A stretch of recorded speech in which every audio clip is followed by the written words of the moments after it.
Olá, vamos começar com a nossa aulinha, tá? A gente vai falar do nosso capítulo 2 do setor 212, ok? A gente está indo da página 64, né? Na verdade 65, que é onde está começando a ter o contextinho para nós ali, até a página 67. Então 64, 65, 66, 67 do setor 212. Aconselho que vocês façam uma leitura, porque a leitura vai te dar aí um caráter um pouco mais técnico, tá? Ele vai te explicar, você vai adquirir um pouco mais de vocabulário a respeito do tema e é bom.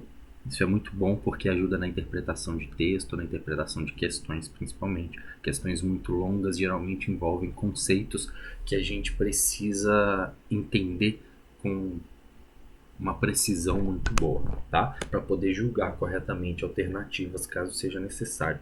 Então, vou direto ao ponto para tentar fazer uma aula aí um pouco mais curta. Peguem os seus cafés, seus brigadeiros e coisas engordativas que vocês prepararam, tenho certeza. A gente vai começar então falando aqui de classificação de triângulos, certo? E para classificar triângulos eu posso fazer isso de duas formas diferentes, certo? Que é quanto aos lados ou quanto aos ângulos. Então eu vou começar falando aqui essencialmente de como ele se comporta quanto aos lados primeiro. Vamos fazer essa classificação, depois a gente explica como isso vai funcionar quanto aos ângulos. Então, se eu perceber, eu vou ver primeiramente esse triângulo verde aqui, ó, certo? Esse triângulo verde tá me entregando o que exatamente aqui? Ele é um triângulo equilátero, certo? E os triângulos equiláteros, por definição, possuem três lados iguais, ok? Então, a medida lá em centímetros, em metro, em milímetro, em qualquer que seja a unidade de medida, eu vou ter esses três lados iguais. Então, esse segmento A3 até o C3 ali, ele tem o mesmo tamanho do que o B3 até o C3 e do que o A3 até o B3, ok? Então, estou falando que esse cara tem o mesmo tamanho desse cara e o mesmo tamanho desse cara, certo?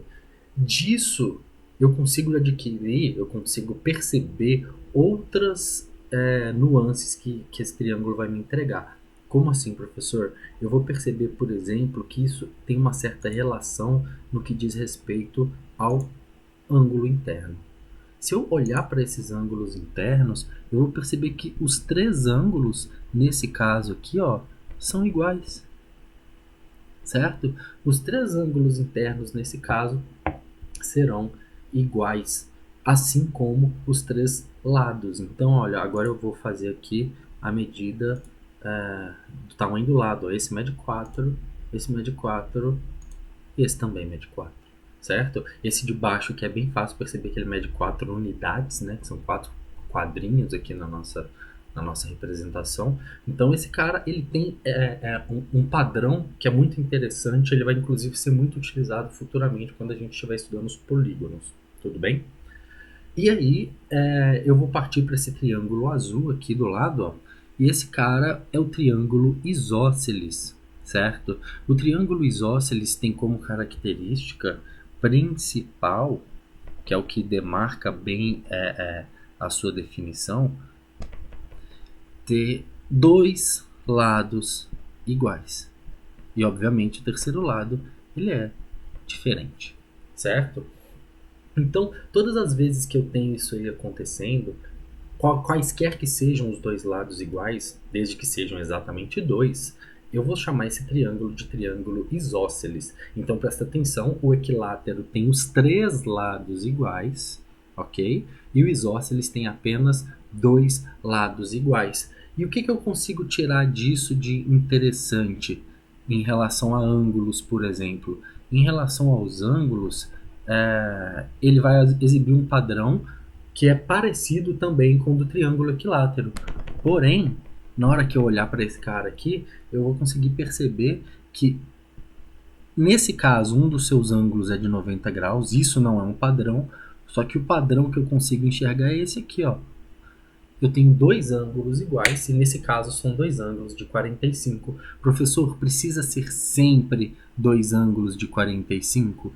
Não. Então, por exemplo, ó, eu vou deixar esse triângulo aqui um pouco mais baixinho. Agora ele tem dois ângulos de 33,7, ok? E ele tem um ângulo ali de 112,6. Então, assim como se eu deixar ele mais alto aqui, ó, vamos aumentar a altura desse cara. Ó, bem. Ai, peraí que ali no computador zoado, né, galera? Então, o que acontece?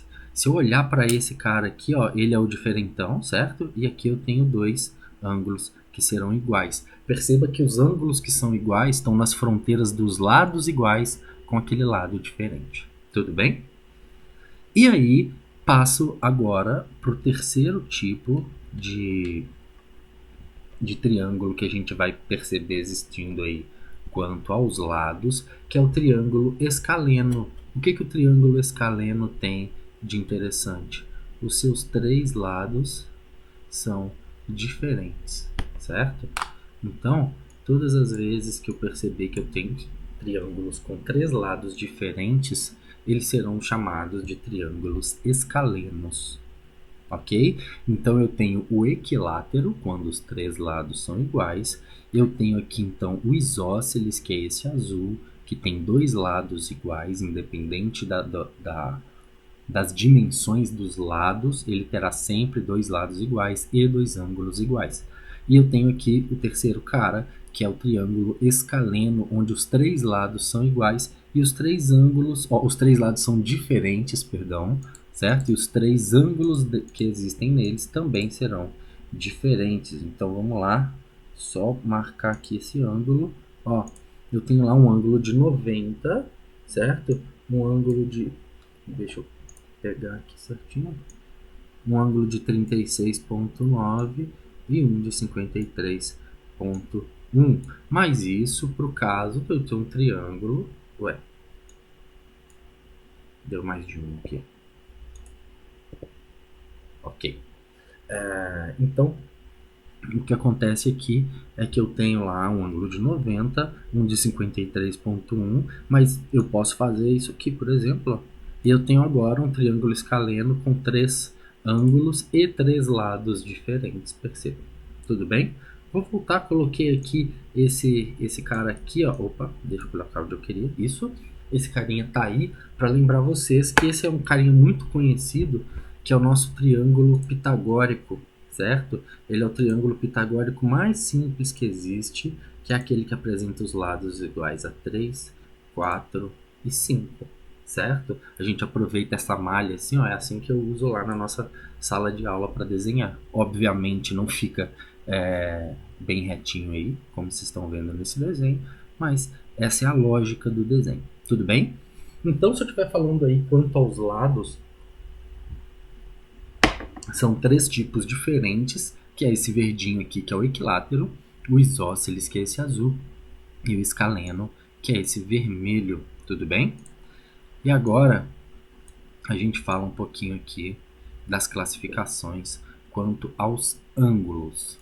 Então, se eu estiver falando a respeito de ângulo, eu vou ter que voltar também alguns módulos para me lembrar do que a gente estava falando ali sobre definições de classificações de ângulos. Eu chamava os ângulos agudos de ângulos acutângulos, certo? Então, ângulos agudos são ângulos menores do que 90 graus. Eu tenho os ângulos que têm exatamente 90 graus, e esses caras eu chamava lá de ângulo reto, tá? E os ângulos que fossem maiores do que 90 graus e menores do que 180, obviamente, seriam ali ângulos obtusos. Então eu tenho ângulos agudos, retos e obtusos.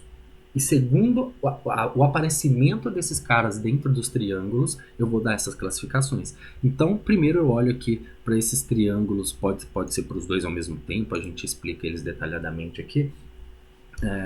Eu tenho ali um triângulo acutângulo. O que seria um triângulo acutângulo? É um triângulo onde todos os ângulos dentro dele seriam menores do que 90 graus. Então, dentro daquele triângulo só tem ângulo agudo. tá? Então eu coloquei dois exemplos, um que é exatamente igual aquele lá de cima, ó, certo? Que é um triângulo equilátero, se eu fizer a classificação desse cara segundo a sua contagem de lados. Mas se eu olhar agora para os ângulos, ele é um triângulo acutângulo. Então perceba que eu posso dar duas classificações diferentes ao mesmo tempo, tá bom? Outra forma aqui, eu tenho um triângulo escaleno e acutângulo. Eu tenho três lados diferentes ali, tá?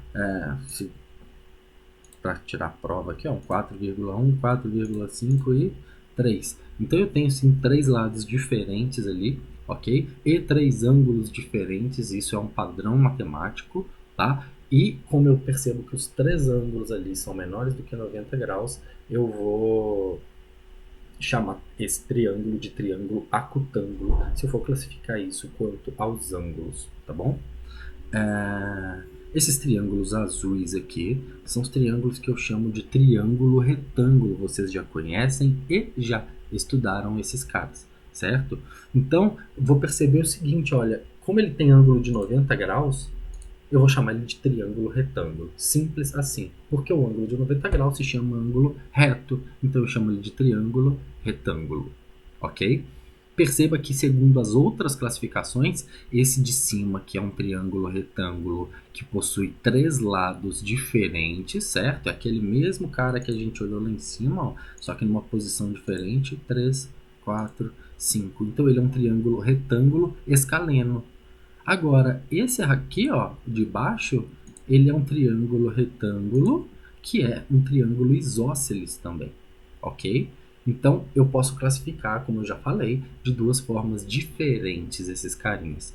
E aí aparece pra gente também o triângulo obtusângulo. O que é o triângulo obtusângulo? O triângulo obtusângulo, ele tem um dos seus ângulos sendo um ângulo obtuso. Perceba que esse de cima aqui tem um ângulo maior do que 90 graus, que é de 123,7 graus, certo? E esse carinha de baixo aqui também tem um dos seus ângulos, que é o ângulo Z aqui, ó, e o ângulo T no de cima, né?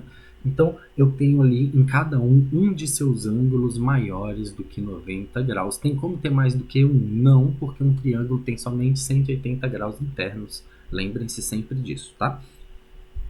Então, o que acontece? Eu tenho ali essas formas de classificação, posso classificar quanto a ângulos, posso classificar quanto aos lados, e aqui é uma condição de existência que eu vou voltar a falar com vocês. A gente teve, na verdade, aí uma oportunidade de lidar com essa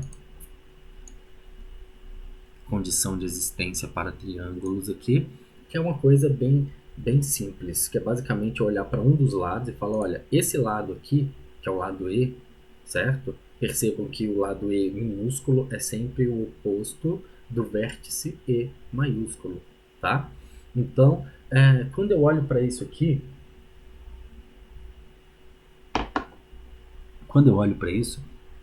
eu percebo o seguinte, este lado E não pode nunca ser maior do que a soma do lado D com o lado F. Por que isso não pode acontecer, professor? Simplesmente pelo seguinte: se esses dois lados somados forem menores do que o outro, o lado F e o lado D, vocês concordam que vai chegar um momento em que F mais D, certo? Que é o que eu estou chamando aqui na primeira. Se esses dois caras tiverem o mesmo tamanho do que o E, eu tenho duas retas que vão estar sobrepostas. Dá para perceber? Olha só, eu vou deixar bem próximo aqui, ó, para a gente conseguir perceber isso. Olha aí. Se eu começar a aproximar, ó, percebam, tinha lá um triângulo bonito assim, certo? Na hora que eu começo a aproximar esse cara aqui, dá para perceber que tanto o lado F pode ser bem pequenininho e o lado B bem grandão, tá vendo? Ou se for o contrário, certo? Na hora que esse cara tende a encostar aqui em cima, ó, eu tenho duas retas sobrepostas e isso não pode ser um triângulo, certo? Então, se esses dois lados aqui, que eu estou chamando o de cima de F e o de baixo aqui de D, juntos sempre tem que ser maiores do que o lado oposto aqui. Tudo bem? Então, esse cara mais esse cara tem que ser maiores do que esse cara. Como que eu interpretei isso nessa questão aqui? Deixa eu colocar isso maiorzão, então, para ficar bem. Esse muito grande. Isso, uma maravilha. Então o que acontece? Na hora que eu percebo que o lado E, ele precisa ser menor do que a soma dos dois lados. Então esse tem que ser menor do que esse com esse. Ah, mas se eu quiser olhar para o ângulo F, bom, o ângulo ou o lado F, perdão, ele tem que ser maior do que a soma desses outros dois. Ok? Ah, mas se eu olhar para o D, tudo bem, ele tem que ser maior do que a soma dos outros dois. Tudo bem? Desculpem-me porque eu falei maior, né? Desculpa, ele tem que ser menor do que a soma dos outros dois. Então, repetindo, se eu olhar para o F, ele precisa ser menor, certo? Do que a soma dos outros dois. Se eu olhar para o D, ele precisa ser menor do que a soma dos outros dois. Tudo bem? E por enquanto é só. Eu vou pedir que vocês façam ali os exercícios que eu listei para vocês. São os exercícios 2, 6 e 13, se eu não me engano. Ok? Vou pedir que vocês façam os exercícios, se concentrem e os gabaritos e resoluções já estão chegando. Ok? Muito obrigado. Até a próxima, pessoal.